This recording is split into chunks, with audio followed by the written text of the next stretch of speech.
Welcome to the Totally Honest Cooking Show. I'm Mark. We're doing a crock pot potluck tomorrow at work, so I'm doing slow cooker carnitas. Yeah! Let's get started.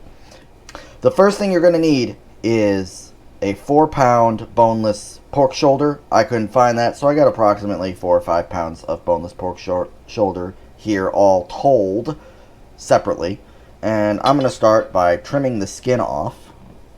You can leave it on, but it will inhibit spices from getting into the meat as easily. So I like to just hack it away.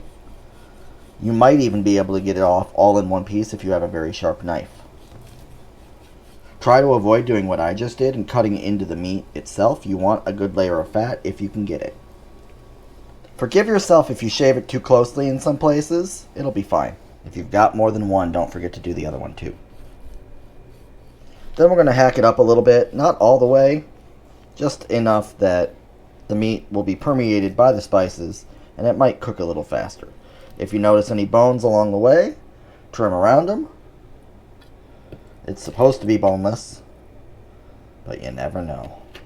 Next up, we do the spice mixture, which is based on an all recipes recipe that I've been using for over a decade. There are some changes though. I've mostly doubled everything and added one thing. We're going to start by adding half a tablespoon of chili powder, 2 teaspoons of kosher salt, 2 teaspoons garlic powder, 2 teaspoons cumin, a teaspoon of coriander, teaspoon oregano, and half a teaspoon of cinnamon. Putting it in my shaker jar. Then we're going to get the slow cooker out of the lowest cabinet where it lays in wait for the longest days of winter. And we're throwing our meat in. Take your spice jar.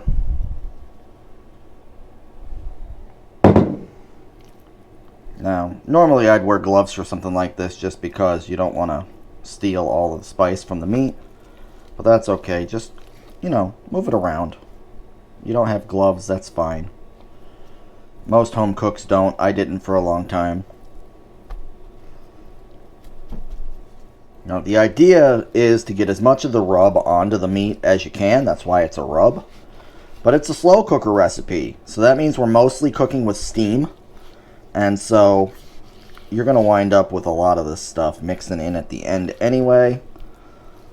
And if you got a particularly cut up piece of meat, you might even be able to add more to the recipe. But don't sleep on picking the meat up and rubbing it around and the bits that have fallen off, because we want to get as much of the flavor as possible into the meat before it turns into liquid down here. And it will be liquidy because this is a very fatty cut of meat. Now to this, we're going to add 2 cups of chicken broth, and we're going to try to put them in a place where they're not going to wash off all of the rub that we just put on. I know, it's really counterintuitive and kind of dumb, but it's slow cooking. That's just how it is. But trust me, it's good. Okay.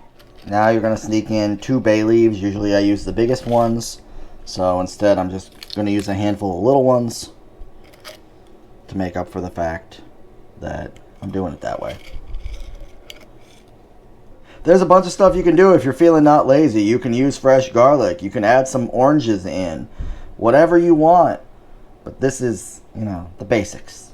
It's a lazy dog dangling afternoon, so we're going to set our slow cooker to low and let it go for 3 hours before we flip it and set it for another 4. Okay, 3 hours later, we're ready to flip.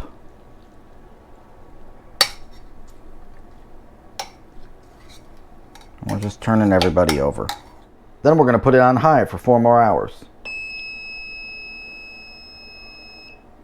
A while later, and we're ready to shred. You can just grab 2 forks and dig right in. If you want to make it even easier, you can throw it in a bowl and do the shredding there. Now, you got a few options. Personally, I'd save some of this fatty liquid to serve with because it's delicious. But you don't want it swimming like it is. I'm going to ladle in about 1/3 cup of the juice. Maybe a little more. just because it's good. This should shred up easily at this point using 2 forks. If it doesn't, keep cooking it. But you should even be able to just move 1 fork around in it and have it shred. From here, you got a lot of options. You can make some tacos with it. Simple version is cut up some cilantro, cut up some onion, eat it that way. Complex version, you make a salsa, add some cheese. You know how to do it. You could also make a barbecue sandwich with your favorite sauce. But it's carnitas, so I tend to go with the tortilla, usually. You know, it does tend to make a lot. Like, subscribe, ding the little bell, leave a comment down below, let me know how I'm doing. And I'll see you next Wednesday. Bye.